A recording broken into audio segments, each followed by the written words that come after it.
Good afternoon, everybody. Hopefully everybody on Zoom can now hear us as well. So welcome to this seminar, which has been put together with the support of YESI. And YESI are involved because they funded George from the Isles of Scilly Community Venture to come over to York for this week. And we've set this up because here at York, in the Equitable Technology Lab, which is something that I'm involved with at York, along with my colleague Steve, we've been working with George for I don't know, a couple of years now, exploring the potential for improved food waste management options on the Isles of Scilly. I don't really want to say too much about that. That's what you're going to talk about, right? So I just wanted really to welcome George. George heads up the Isles of Scilly Community Venture, which, again, I think you're going to talk about. So George will tell you all about what he does and what we're doing together, and I don't think I really need to say very much more. So welcome, George. Great to have you here, and looking forward to the rest of your talk tomorrow. Thanks, John. Good afternoon, everyone. So, just before I get going, I'll say, thank you very much to the YESI Knowledge Exchange Fellowship Scheme for funding this, allowing John and colleagues to visit the Isles of Scilly and see the work we're doing down there earlier in the year, and for me to be able to come up here and see you today and see various other things over the course of this week in New York. So thank you. So I am going to start with the assumption that you've either never heard of the Isles of Scilly or have but don't really know anything about it. So it is a collection of islands, roughly 150 by a very loose definition of islands. There are 5 big enough for people to live on them. About 30 miles off Land's End in the Celtic Sea, sort of on the edge of the Atlantic. I've put a bit of Google Maps there, which feels quite zoomed out, but York doesn't even appear on that map, so quite a long way from here. It's taken me 2 days to get here, and that's in the summer. So it's, relatively remote. I put an aerial photo of some of the islands there. That's in the summer. It gives off a bit of a kind of tropical paradise Caribbean vibe. In the winter, not so much. We'll come on to that a little bit later in the talk. So there's approximately 2,000 people living there year round, 1,600 of them on the main island of St Mary's, and then about 100 each on 4 other islands. That swells in the summer tourist season to sort of 2 or 3 times that. So, as you can probably guess, the economy is about 90% tourism. I'm hugely dependent on it. That's quite challenging at the moment because, unlike islands in Scotland, for example, where transport's heavily subsidised, on the Isles of Scilly, it's entirely private sector provided. There's no subsidy whatsoever, and the operator holds a monopoly. So the politest way to put it is it's ruinously expensive to get there, and you sometimes feel a little bit sorry for tourists when it's raining and thinking, you can pay less money to actually go to the Caribbean than come here. So that is a challenge, something, again, I'll touch on later in the talk and how it relates to this. But, broadly speaking, we're talking remote islands, but unlike some of the other islands around the UK, it is a part of England. It's not sort of, it's not a separate, overseas territory like the Channel Islands or the Isle of Man or anything like that. So to introduce quickly the community venture. So we are a non-profit, we're a community interest company. If you're not familiar with that, it sort of sits somewhere halfway between a for-profit kind of private company and a charity. So we don't make a profit, we generate money from what we do. That surplus has to be reinvested back into the community purpose. But beyond that, we're run just like a business. So it gives us a greater appetite for risk-taking and a greater degree of flexibility than a charity or the public sector would have, but also ensures that what we're doing is motivated by community benefit and not driven by a need to make profits. And our kind of mission really is to develop and operate the infrastructure for the long-term sustainability of the community on the islands. That doesn't mean we do everything, it means we fill in the gaps where other organisations aren't able to do it. If something's commercially viable and the private sector can do it, fantastic. If something is the kind of thing that's led by government or local government initiatives, fantastic. But the things that fall through those cracks, that's where we tend to step in. And we also are more and more trying to share our innovation with the wider world, with other rural communities, remote communities, because what we've been quite good at is solving problems for us, but what we haven't been good at is sharing what we've learned from that. And we're trying to pick up a bit of an echo. That's better. So we're trying to get better at also sharing what we're doing beyond our community. And in terms of the team, so there's a team of 6 of us. I've used the word interdisciplinary. It really is. So we've got people doing software, electronics, operations, kind of community research, so quite heavily academic work there. We're sort of very hands-on mechanical type stuff. We're spreading a little bit more into waste and that kind of thing as well. So it is a very quirky mixture of skill sets and responsibilities within quite a small team. The infrastructure we run at the moment. So we run 13 solar PV installations across the islands for a total of 250 kilowatts. Now, if you know anything about solar PV, you'll know that means we're talking quite small. Those are not big installs. The largest is 70 kilowatts, and the smallest is 2.5. So by mainland scale, these are tiny, but that's actually about a third of all embedded generation on the islands. And of our sort of total demand, about 3 megawatts, it's a meaningful dent. We also run a car share scheme, so think Zipcar, but on a small scale. 14 electric vehicles, we're up to 571 registered drivers when I put these slides together. So that is, it's a mixture of local residents and contractors working for businesses on the islands coming over. So if that was all local residents, that would be about a third of the adult population, but it's about a 50-50 split between those visiting the islands for professional reasons and those who actually live there. So that's a kind of alternative to car ownership, and with the ultimate goal of introducing people to electric vehicles and showing them they're not scary. And actually, for an island with only 8 miles of road, range anxiety is not really a problem anymore. But also providing an alternative to car ownership, because it's a constant local complaint amongst residents and visitors that just too many cars there. We've got 23 public charge points and 10 vehicle grid-enabled charge points as part of the car share scheme. And we also have a little bit of involvement in communications tech as well. So we run a LoRaWAN network, which is sort of Internet of Things communication network across the islands. So what we do, electricity generation was the sort of first and original responsibility. And then the infrastructure around the electric mobility transition. Waste and circular economy is a kind of where we're heading next. I would probably describe it. We're kind of just starting out in that area, but it's an area that is underserved, and we're sort of stepping into the gap there. And that's mostly what I'm going to talk about in this session. And then community research network. So we run with a lead partner in a community research network, which is something UKRI funded as an experiment into sort of different ways of delivering research, with a focus on very much grassroots sort of ideas and leadership coming from the grassroots and then collaborating with the media. And that's a partnership involving the local school, ourselves, the Basel City Wildlife Trust, and Exeter University. So that's enough background. Food waste. So this is pretty much the summary of the status quo at the moment. One of the 5 islands is run as a private holiday resort, sort of luxury holiday resort. They are recycling their own food waste.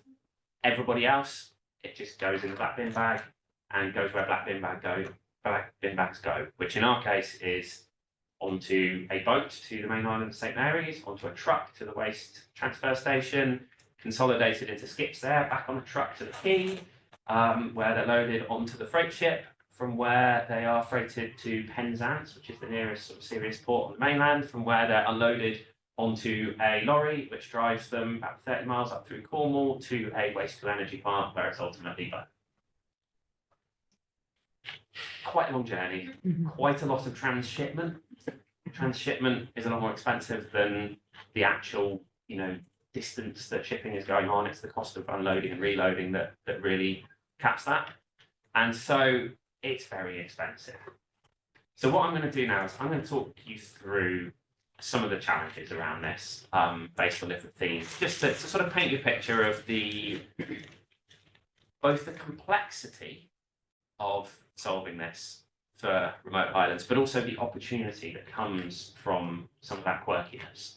If this sounds all pessimistic, I think at the same time, a lot of these challenges are also opportunities. So the first one is the gate fees at the waste transfer station, which is run by the local authority, are £660 a tonne for residual waste. Now, I think typical rates in rural places on the mainland for residual waste are more like £200 a tonne. For food waste as a segregated waste stream, it varies quite a lot from time to time, but it can be anything from sort of £80 a tonne to minus £80 a tonne. So we are a hell of a lot more expensive than anything else. It's a major challenge for the local authority, who are obviously paying for the domestic waste out of council tax. It's a major challenge for businesses. Not everyone complies. Some businesses find their own ways of disposing of their waste, which is somewhat inevitable when it's that expensive. But at the same time, that huge price is a massive target, right? Because if you can beat that price, people are going to be interested in adopting an alternative, and that's a huge, huge target for this. In terms of volume, various audits and feasibility studies have been done over the last decade. Opinions vary quite widely on how much of the waste stream is food waste. So we know that about 1,300 tonnes a year of exported waste in total, that's recycling and residual. We know that because the local authority are paying by the tonne for the shipping of that, and thanks to public sector transparency, that's all out in the open, the contracts are all out in the open to see. But how much of that is food waste, nobody can quite agree on. So I've put the kind of 100 to 300 tonnes estimate. Actually, some of the estimates are outside that. That's kind of almost like the standard deviation, almost. Some of them are wildly outside of that. So it's a little bit difficult to answer that question because, these are not uninformed estimates. So it's a little bit difficult to answer that question until the waste streams start being split. There's a huge seasonal variation. So the population can go up 3 times in the summer. And also hospitality does tend to create more food waste than domestic settings, and there's a lot less hospitality in the winter. Most of that industry shuts down for the winter season. So we've got huge, huge variation. Some of the smaller islands probably won't generate any food waste in the winter at all, or really, really, a handful, because a lot of people are doing their own home composting. So, scaling up and down is a big thing, and also variation between the islands. With 80% of the population on St Mary's and 80% of the tourist trade there, you're looking at a much more municipal scale operation on St Mary's, but very, very small scale on the other islands. So logistics, fun as well. So this is a photo of the main port on the main island, and on the right, Green Marita is the freight supply ship that brings all the freight to the islands from the mainland. So you can see, not a big boat. It's all crane load, not roll on, roll off. The standard consolidation of freight is into 8-foot containers. They can ship occasional 20-foot containers, but they try not to routinely. The islands, you can't even get 40-foot containers on the island roads. There's no vehicles that can carry them, so you're limited to 20-foot as sort of exceptional freight size. To the left of that, the smaller blue boat, that's the boat that carries all the freight between the islands. So, that's maybe 1 8-foot container on there, or 2 if you really pack it high. So everything is small scale. You can see sort of on the quay there, pallets full of kegs of beer and that kind of thing. So mostly pallet load freight is what's being moved around there. That makes it quite challenging. The Green Marine, so the big boat, it does its best. You know, it's a workhorse, but there is some weather that it can't sail in. So particularly in the winter, it's quite common to have 1 to 2 weeks with no resupply. Also means your rubbish is sitting in a heap, stinking and going putrid. Similarly for the off islands, there can be issues where either the freight boat can't go, the small freight boat can't go, or it's just got too much freight. So in the tourist season, they prioritise getting food to the islands. If your cargo isn't food, it has to wait until there's space on the boat. Again, it can be 2 to 3 weeks. So think rubbish sitting, stinking for 3 weeks in the sunshine, not pleasant. So there are some quite significant logistical constraints both within the islands and between the islands and the mainland. It's also a challenge with people. So there's a daily passenger ferry for 8 months of the year. For the remaining 4 months of the year, there are only flights. And the flights are on a 8 or 15-seater plane. It's a short hop to Land's End Airport, which you've probably never heard of. It has one destination, the Isles of Scilly. It's little more than a field.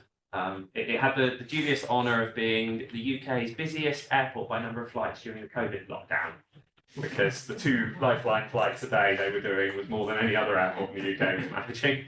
But the rest of the time, it's a nowhere airport, and it's all visual flying, and it's very, very prone to fog. So if there's fog, there are no flights. Last week, there were 3 no-fly days. You know, this is summer when there's meant to be less fog. If there's too much wind in the wrong direction, too much crosswind, there's no flying. So getting people backwards and forwards in the winter, again, you know, if you're trying to get somewhere for definite, you probably leave 3 days early, just in case you're stuck for 3 days with the weather. It's pretty unlucky to be stuck more than 3 days, but it does occasionally happen. So, you know, it is a challenge. Jumping onto a completely different thing, legal and regulatory environment. So the Isles of Scilly is part of England. It's governed by a unitary authority, the Council of the Isles of Scilly. The fancy term is a sui generis unitary authority, which is Latin for unique, oddball, of its own kind of category. So you'd think basically the law applies just like anywhere else in the UK, except this is the UK, so it's not that simple, is it? So a lot of primary legislation, so the laws that Parliament passes, apply at local authority level. So they would say this applies, if we take the top one, Zoo Licensing Act 19, I think that's meant to be 1981, not 198, it's not quite that old. So this is the rules around dangerous animals, collections of exotic animals, this kind of thing.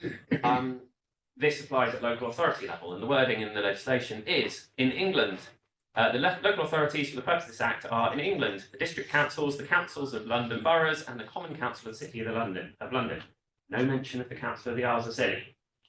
Consequently, the Zoo Licensing Act does not apply on the Isles of Scilly, and nor does any of the hundreds of statutory instruments that are built off the back of that legislation. Which means you can have whatever exotic animals you've smuggled from goodness knows where in a private collection on the Isles of Scilly, and there is nothing the law can do to stop or regulate that. And we used to have a private zoo for a while that was taking advantage of that. Thankfully, the animals have been mostly disbanded and given to kind of proper zoos now, but there was absolutely no powers the local authority or government or police had to do anything about that. Another more common in modern legislation wording, the Health and Social Care Community Health Standards Act 2003, with a specific clause saying, Isles of Scilly, the Secretary of State may by order provide that this Act, in its application to the Isles of Scilly, is to have effect with such modifications as may be specified in the order. So basically, that legislation did not apply to the Isles of Scilly when it was passed, but they put in a provision so that without going back to Parliament, they could use a statutory instrument to enforce it, to extend it to the Isles of Scilly, and to change it specifically for the Isles of Scilly. And they did do that in 2014 or 15. They passed a statutory instrument that made some, but not all of it, apply to the Isles of Scilly. And then we've got Localism Act 2011, which is one where they didn't forget to include the Isles of Scilly in it. So this is the standard drafting that does include us. So local authority means a district council, county council, a London borough, City of London, and the Isles of Scilly. So the consequences of this basically are, when you're looking at the legislative and regulatory environment, you have to double check back to primary legislation what actually applies on Scilly. Until the Environment Act 2022 passed, none of the environmental legislation applied to us. So the Environment Agency had no jurisdiction on the islands until then. So anything that was within the purview of the Environment Agency that predates 2022 is basically grandfathered in. Think waste management facilities, for example. Anything new we do has to fully comply with the Environment Act 2022 and everything that hangs off it. So it can create, a challenge there if you're like, well, what we're already doing doesn't have to comply, but anything new we do does. That puts a huge burden on any new work. So this is, one of the bits of fun that we have to navigate with all of this, is working out which legislation actually applies to us and which doesn't. Robustness. I've touched on this with logistics. That underneath that wave breaking over the seawall there is the only access road onto our quayside where all freight passengers come off the main island of St Mary's. That's pretty normal for February. So, we get the full Atlantic weather hitting us from the west with absolutely no shelter. It is windy, and there's a lot of disruption due to the weather. And on the right is a photo of a co-op. So we have one supermarket in the islands. It's a sort of co-op, corner shop size co-op. Let's just say that, with the cyber attack on the co-op, you may have actually seen this. And with the COVID pandemic, you may have seen this during the lockdowns, but this is normal for us. So when everyone was in March 2020, when everyone was going, oh my God, there's nothing in the supermarket, we were like, that's pretty normal for this time of year. There was even a Guardian article very early in that first lockdown when everyone was panic buying toilet roll and that kind of things, with a photo showing bare shelves in the co-op, and it was actually a photo from the previous February on the Isles of Scilly, where we had no resupply for 2 weeks because of the storm. They opened the airport on a Sunday, which is a big deal. We don't normally open the airport on a Sunday in order to fly plane loads of cauliflowers in to keep everyone in fresh vegetables. An interesting choice. Apparently that was what was deemed essential. But yeah, this is pretty normal for us in the winter. You get used to it. Everyone has a big freezer. It's not really a big deal, but it does. The occasional February visitor who comes out of season sometimes gets a bit of a shock. So, just in time supply chain doesn't work. And if the co-op can't get their head around that, then we all as individuals have to get our head around it instead, and be ready for food supply being disrupted. Natural environment. I stole this off the Council of the Isles of Scilly's website, as you can see by the watermark. This shows, this nicely illustrates some of the many designations that we have. So this one, we've got Ramsar sites, that's the sort of hatchings, special protection areas, that's some of the marine areas there, and some land areas as well by the looks of it. Triple SIs, we've got about 6 of them. Marine conservation zones, so areas of sea with a lot of rules around them. Special area of conservation, which is all the rest of the sea. The whole landmass is an AONB, or a national landscape as they're now known. There are a lot of source protection zones, there are archaeological constraint areas, there are 100 and something scheduled ancient monuments. I could go on. As an anecdote, so our local authority has been having a local area energy plan done recently, and the consultants engaged to do that said, oh, well, you can't build any renewables because of all the constraints. To which I went, well, I've got 13 solar generation sites, so clearly you can. There are a huge amount of constraints. Some of them are non-negotiable, but because the whole landmass is an AONB, there is an acceptance that compromise is necessary. Like normally in AONB, you don't build in an AONB. You can't. You build outside. But for us, well, there's no land outside of it, so we're going to have to build in there, and it can't just be pretty cottages. It's got to be, the infrastructure we need as a community as well. So the AONB has to be a lot more pragmatic in its approach to, conserving the area, but whilst also acknowledging what's necessary for human existence to go on there. So there is a pragmatism in managing the designations that you might not experience in other locations as well. But there are a lot, and the first glance at any kind of planning related thing is this is impossible. So circularity, I've sort of put this in because it's kind of almost pointless trying to solve many of our problems if you don't come at it from a circular approach. If we process food waste into something we can't use locally, we haven't actually solved any problem because we've still got to ship it out, and that's where all the cost is. And similarly, if our process for dealing with food waste relies on us importing lots of materials, we're going to have to pay to do that. So really, it's the solution to any of these challenges. The only way to make them long-term sustainable financially and sort of from a environmental point of view is to focus on circular solutions. Reducing freight is basically the crux of this issue. Community. So this is really important as well. Some of the islands, the smallest, least populous island has 80 people living on it. You've got to have that community on board if anything's going to change there. Like, if they don't want to do it, they won't do it. There's nothing you can do about that.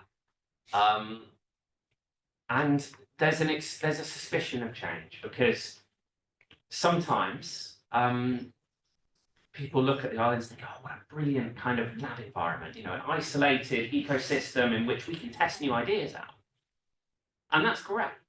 But sometimes that comes from outside, and I'll talk about a couple of examples of this and what's been learned from them, where people come in and say, you need to do this, you need to do that, without understanding the place and the communities and how things are done already. And so there's a lot of bad experiences with that. So there's a natural suspicion of change and of people coming in and telling you how to do things.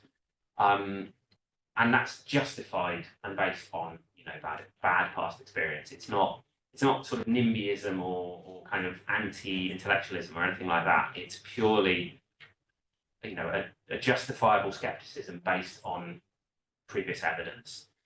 And then this perhaps is an opportunity as well, but a lot of our approach to doing things is doing things that don't scale. We can do things that only work at small scale because we are at small scale. And maybe it's not replicable on a larger scale because of that, but maybe it is applicable in lots of other small places. Solutions that are designed for small, remote, rural scale rather than for sort of Silicon Valley style explosive growth and scaling up. But it also has a counterpoint, which is it's very hard to do anything statistically significant. So if your approach relies on a statistical model or this kind of thing, it can be very hard to work out something's going to work in that way. My background's in transport engineering, so transport planning. A lot of that is modelling, and it's modelling that relies on quite a lot of data to get good results. And it breaks down spectacularly when your data is too small. It just doesn't work well at our scale. So it can also be a challenge. You end up with a sort of let's assess every data point individually rather than assessing the place statistically. So it proves some challenges as well there. I'm just going to give a little bit more sort of context on community as well. So I'm going to go back to governance as an example here. So I mentioned the Council of the Isles of Scilly. It's a unitary authority. It's made up of 16 elected councillors. 12 are elected on the island of St Mary's, and 1 each on the other islands, which is ish proportional to population. Elections are a strange experience. As a St Mary's resident, going in and having often 13 candidates and 12 votes. For me, I would say the best analogy is student union politics. We don't have political parties. Obviously, we're part of a much bigger Cornwall-based constituency for the MP, but in our local authority, it's single tier. We don't have political parties. It's very much a personal popularity contest. You can still kind of, if you look at how councillors vote, you can kind of divide them into a sort of progressive and conservative factions within that, but there's no leadership and opposition. It's a consensus-based system. So 16 individuals are elected, and then they elect a chairman and a vice chairman, and the other responsibilities are divvied up between them, and then they're responsible for governing by consensus within that. So it takes party politics out of it, which is both a blessing and a curse in some ways. The local point of view is anything I don't like is the council's fault, even if my other half is councillor or something like that. It's still the council's fault. That's not me. To be clear, my partner isn't a councillor, but it is. There is a cultural narrative that anything that's wrong in the world is the council's fault, and I think that comes from that sort of consensus-based system, and also the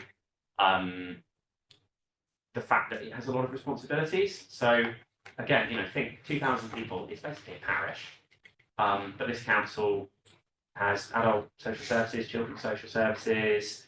What else does it do?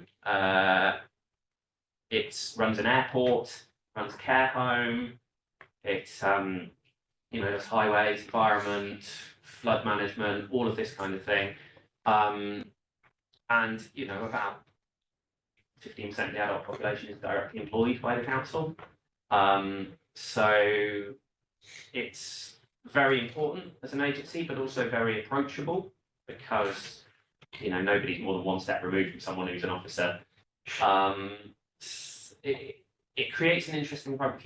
If you're probably thinking conflicts of interest now, it's basically impossible to not have conflicts of interest everywhere. And so the kind of the approach is openness. Don't hide them. Be upfront about what they are, because people are going to know anyway, because they're going to know who you're related to or who whatever. So it creates this slightly strange environment where it's just conflicts of interest are inevitable. So it's important to be very open about them, rather than saying they must be avoided, because for example, if you put a planning application in the standard form that all councils use, it says, are you related to anyone, an officer of the council? And I can't imagine there are many people who can just put a clear no on that box on the islands. So it has all the village politics you'd expect. There is a private Facebook group for permanent residents only that is moderated extremely strictly, that is the source of all drama, but also essential, and makes promoting something very, very easy, because basically you need a poster in the newspaper shop for the people who don't use the internet, and then you post on the Facebook group for people who do, and your job's done. So community dynamics are absolutely crucial. So on that note, I'm going to talk about 2 previous projects. First of these was called Smart Islands, and the second called GoEV. So Smart Islands started about 10 years ago. It was a collaboration between the Council of the Isles of Scilly, the Duchy of Cornwall, who are the freeholder of all the land on the islands, so they are basically the landlord to everyone. Tresco Estate, who run the private resort island, and Hitachi as a big kind of industrial conglomerate with an interest in net zero transition. And the project, it was meant to be a programme of work. It was meant to involve all kinds of huge things around waste, energy, housing, transport, all kinds of stuff. In practice, the collaboration only ever delivered 1 project, which is called Smart Energy Islands. It was a mixture of putting in some solar PV the what we call the solar garden on the right there, very small solar farm, had to be called a solar garden to get it past Prince Charles because it's on his land, or as was then. He didn't like solar farms. But also some kind of smart gizmos that went into council houses that were supposed to manage sort of solar panels on the roofs, heating, hot water, and all of this, optimizing it, reducing energy bills for tenants and all this kind of stuff. That project has a very mixed legacy. The sort of large for us scale solar they put in has been fantastic. The stuff that went into the council houses worked really well for a few people. Mostly the people who just left it alone. The people who didn't really trust it, or it didn't quite work out right for them for whatever reason. It was a bit of a nightmare and they generally absolutely hated it. And so if you ask people, what do you think of Smart Islands? Generally the narrative is, oh, it was a pointless waste of money. And why is that the case? The reason is this was research and innovation. So with it, you're trying new things. And with it, there is an implicit risk that they won't all work.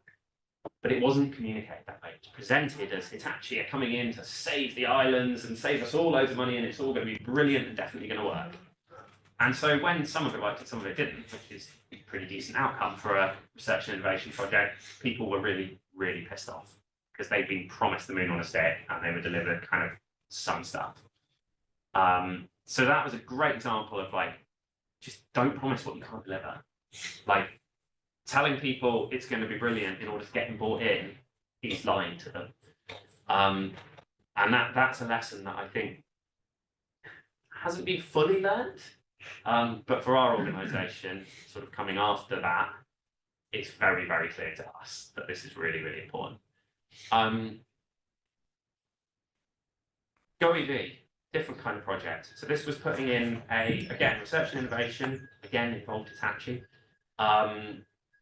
The innovation piece was about vehicle to grid. It was the first rollout in the UK, I think, of any kind of vehicle to grid infrastructure. And it was testing that sort of co-located with solar and various other kind of buildings and things to test out how it would work as a kind of powering sites off grid and this kind of thing. But what it also did is it delivered a legacy for the islands. It had a really clear plan for at the end of this research and innovation, when the money's gone and all the partners disappear, what's going to be left? And what was left was more renewables, a public charging infrastructure, and a car share scheme. And I think thanks to the project manager on that project as well, who was constantly thinking, how are we going to make this last all the way through? It's created something that we've been able to take over at the end of that funding and run and be self-sufficient, carry and deliver to the community. So that was a project that had loads of skepticism at the beginning because people had just been burnt by Smart Energy Islands. That gradually the skepticism has reduced as people have seen, no, this actually was thought through, does have a legacy for the islands. So really important lesson there as well.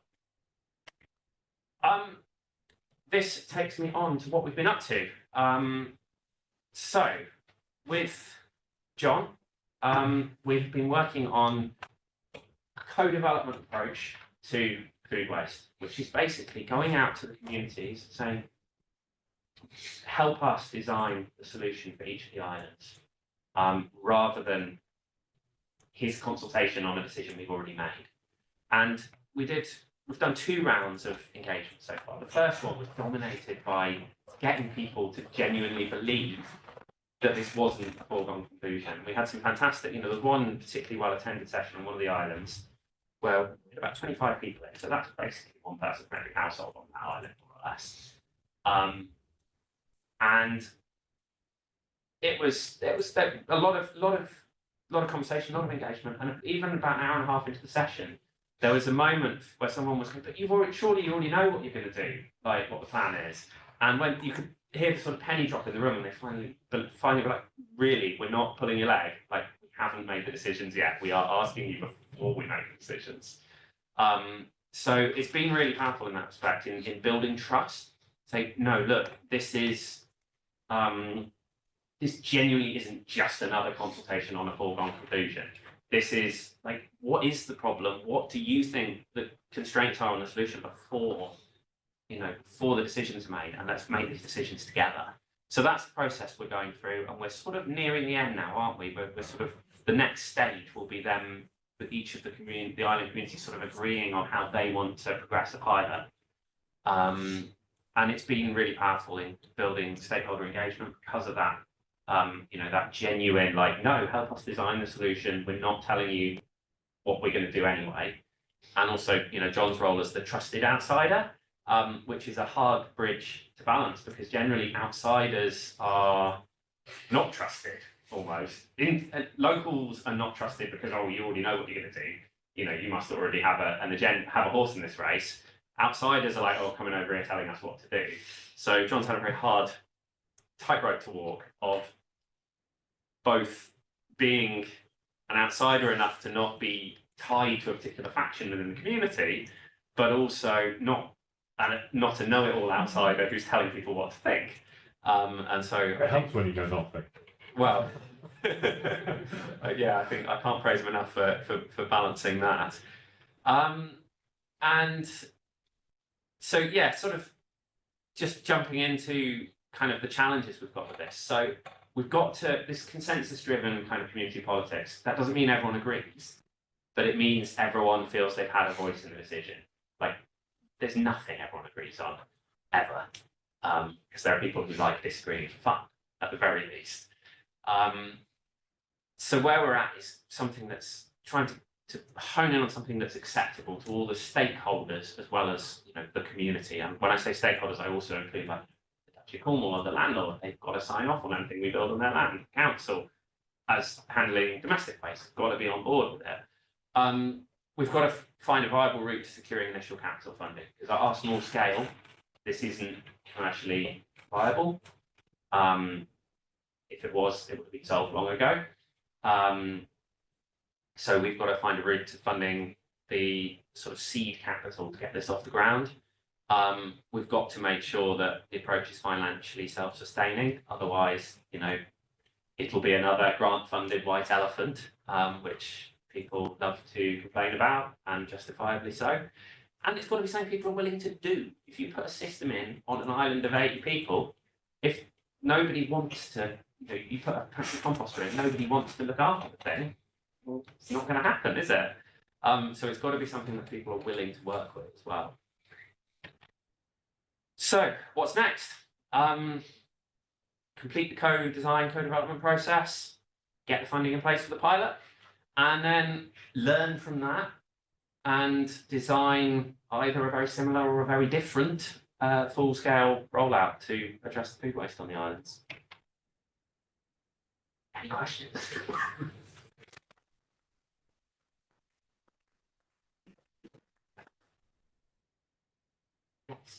So, can I just add, why do people want to live on the Isles of Scilly? Just to understand the motivation or the sort of cohort, because I would imagine it's quite a supposed to press a button. Sorry if I missed that at the beginning. Where is the button I need to press for this? You can keep it focused on you, George. Okay. Don't worry. So that's a great question. So I've probably made it sound like a place you wouldn't want to live. I think the honest answer is either you're born there or your family come from there, or you've seen this picture on the left one time too many.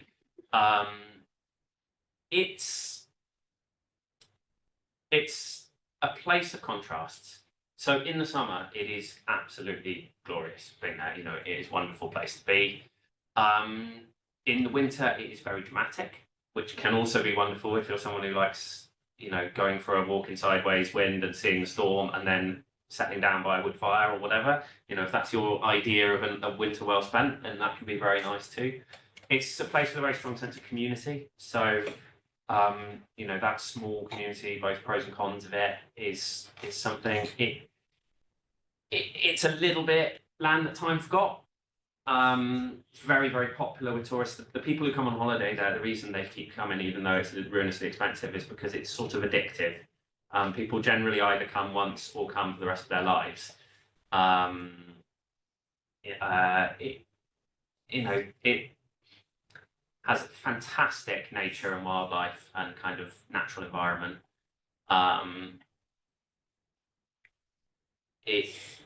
But challenges, big challenges, it has a housing crisis like nowhere on earth.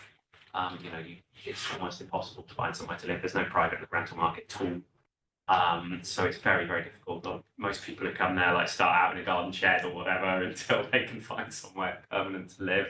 It's very difficult. I've got 6 staff, all of whom are, I haven't hired anyone from the mainland. They're all local. 3 of them have no accommodation at the end of this year, and that's pretty normal, having that problem and panicking, trying to find somewhere for them to live. All the organisations faces challenges. So it's kind of, it's a mixed bag, but I think if you like that slightly out of date, remote, natural world environment, sailing, being on the water, seeing the wildlife, that kind of thing, that's what attracts people. Yes.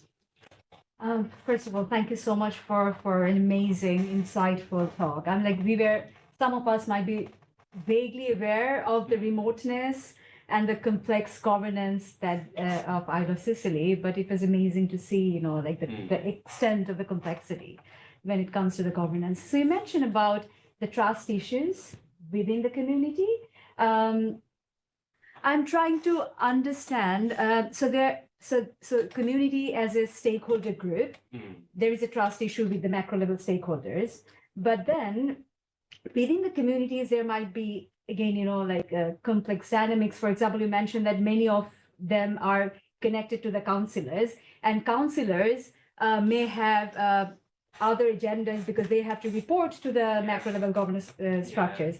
So my question is, you may not have already reached that process, how you plan to navigate through this sort of multi-layer complex dynamics within and across different stakeholders? Yeah. So it's always about consensus building. So it's understanding where the red lines are for different stakeholders and trying to navigate finding solutions without crossing those red lines. So there's a lot of things where people would rather it was done this way than that way. But there's a big difference between that and I will have a major problem if you do it this way. So it's working out what are just statements of preference versus what are real red lines, and then navigating within those red lines, but realizing you can't give everyone their preferences all of the time. And I think there's an understanding there, everyone likes a good moan, but at the same time, they also care about the place and they're quite, there's a lot of, I guess it comes in some ways from awareness of the tourist economy, there's a lot of passion for the place. We want to keep it good in whatever we each think good is. But the thing that's in common is everyone cares. So you kind of, you have to take your time, build consensus, find where the real red lines are, and also sometimes you can't do something. Food waste is actually unusual in that it's almost universally agreed that we want to do something about it. That's very unusual. Renewable energy, much less universal agreement on that. For example, I could propose to build a windmill, a wind turbine, and there's no question that would be really good economically. It would be really good from a sort of energy poverty point of view, all of this kind of thing. But you bet the community would split into those that are very anti it, those that are very pro it, and that, knowing that it would be highly divisive, means it's probably not the right project to be pursuing at the moment. A quick follow-up on that, on the practicalities. So I'm just curious to know, how long do you have for this kind of initial phase to build trust? Yeah. So because we're an organisation that's sort of going all the time, we're not just a group put together for a project. It means a lot of the building trust work is sort of already, the relationships already exist, and that is one of the benefits of a small community. As in, it's very easy, and one of the attractions to people who want to do big projects as well, big innovation projects, is it's incredibly easy to get all the key stakeholders in a room together. I can pretty much pick up the phone and have the Duchy land steward, the council environment officer, the planning officer, whoever, get them into a meeting almost like that if you need to, because it's a small place.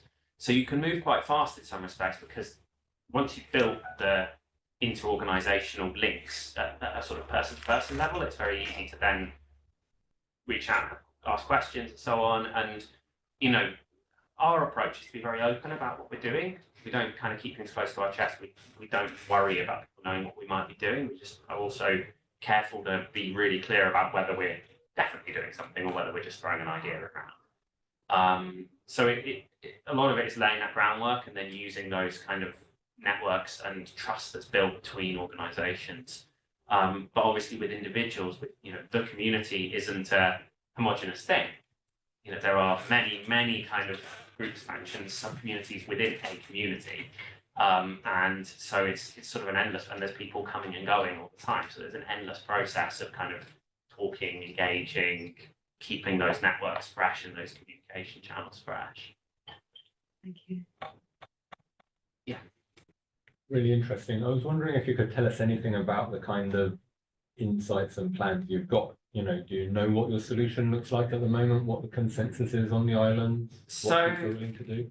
we have a strong sense of what we're going to do on St Mary's, and we're looking towards a 2-stage process with a aerobic digester. Just a sort of electrically accelerated composter, basically, as a first step process, and then a longer process to sort of with additional carbon inputs and things to turn that into an actual compost afterwards. The reason we have a strong idea for St Mary's is because it's much more kind of municipally and commercially driven on St Mary's because of that bigger scale. For the off islands, we're at the stage now where we're going back. Sorry, the off islands is our slightly insulting St Mary's centric jargon for the other islands, which almost, it just shows you, in the same way that on the mainland, we're probably those nuisance islanders that nobody cares about. Even within our community, we've got that weird dynamic as well. So for the other islands, we've got, the co-design process has brought basically 4 options out, with different islands seeing different kind of preferences for them.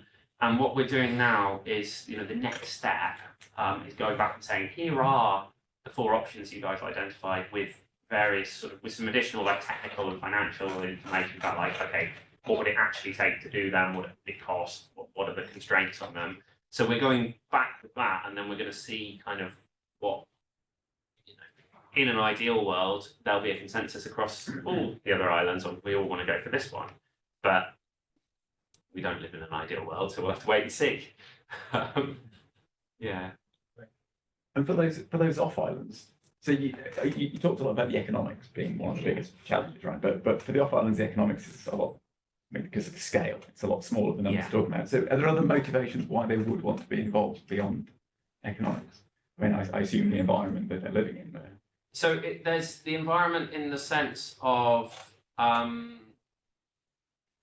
of so waste transfer is a big thing that came up with the other islands, which is, for example, on one of the islands, they were saying, oh, it's disgusting when they're craning the leaking dumpy bags full of rotting food oozing out of them across the quay when there's all the tourists standing there waiting to get on the ferry, and this kind of thing. So there's not universal happiness with the status quo. Right. On another island, it was mentioned that some of the hospitality establishments are maybe not doing things entirely in a way that's compliant with the modern world, and it would be quite nice if that could come to an end, for example. So, yeah, there's quite a few different motivations there. There's also a big one that I haven't mentioned is one of our islands, St Agnes, has for the last 10 years been free of rats, been eradicated from the island, and that's because there's a lot of kind of internationally significant seabird breeding colonies of ground nesting seabirds on these islands that are being decimated by rats. They've managed to clear rats from that island. There is an ambition to do the same on all the islands except for St Mary's, because St Mary's has been deemed too big to do it on in the coming 5 to 10 years, I think. And there's a quite strong, not universal, but quite strong community support on the other islands behind this idea. Getting rid of rats is quite an appealing idea, generally, whatever you think of seabirds. And part of achieving that is going to be dealing with food sources for rats, and food waste is the big one. So there's a few different motivations there. I've got a couple of questions in the chat, so I'll just pick those up if I can. So this is encouraging because it means people online could actually the talk. As So- it says, speak Question up. one, can you repeat What did you say? So Bobby asked about the tourist industry and the Yeah. extent of the housing stock that's taken up with holiday homes, and whether this creates tensions around development or planning, whether there are any planning constraints. Short answer, yes. Yeah. There's a lot of tension around it. There isn't good data in the public domain at the moment on how much of the housing stock is used for tourism, but there is a general sense that it's increasingly more and more of it. Everything that's built new for the last 20 years has a section 106, is it, on it? The one that restricts the purpose of what you can use the dwelling for permanently, so that you can't use it for tourism, basically you have to live there. But people are surprisingly good at finding loopholes and ways around the law, and councils don't make the laws, Westminster does, and Westminster can't be bothered to tighten it up for whatever reason, so we are where we are. Our community research network is doing some data collection around this at the moment, so if you ask me again in 3 to 6 months, I might have really detailed data on how the housing stock is used. So you also asked whether those homeowners play a role in the council, which I suppose is a pointed governance question, So that's isn't it? a really interesting question. So obviously, if you're not on the electoral roll on the islands, you don't vote on the islands. So that means your primary residence needs to be there. There's a perception in casual conversation that it's all outsiders that own the holiday lets. That is not true. A lot of people whinging about the lack of housing for their kids own 2 or 3 holiday lets. So not all by any means, but a lot of the housing stock that's let to tourists is in local ownership. It's not all mainlanders causing the problem, unfortunately.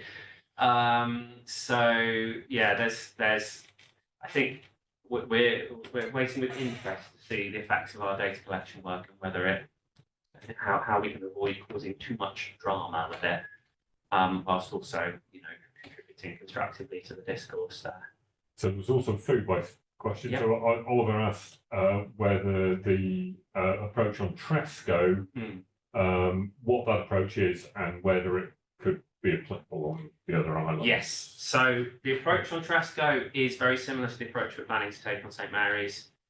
This digester process, aerobic digester process, and then we're looking at probably a slightly different approach to the subsequent composting of what comes out of that to Tresco. But yeah, we've taken inspiration from them. It's quite useful to have their, to be able to see exactly what they're doing, what the strengths and weaknesses of it are in comparing other options.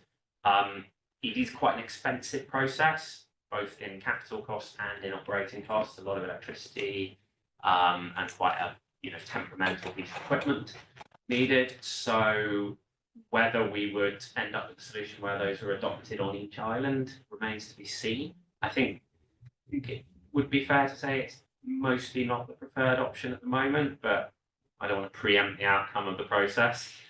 But there's only one other island where there seems to be a desire to go down that route at the moment. So yeah, one of the things that's come up is just the need for knowledge on how to maintain these things and storing of spares, because as you've seen, just-in-time supply chain doesn't work.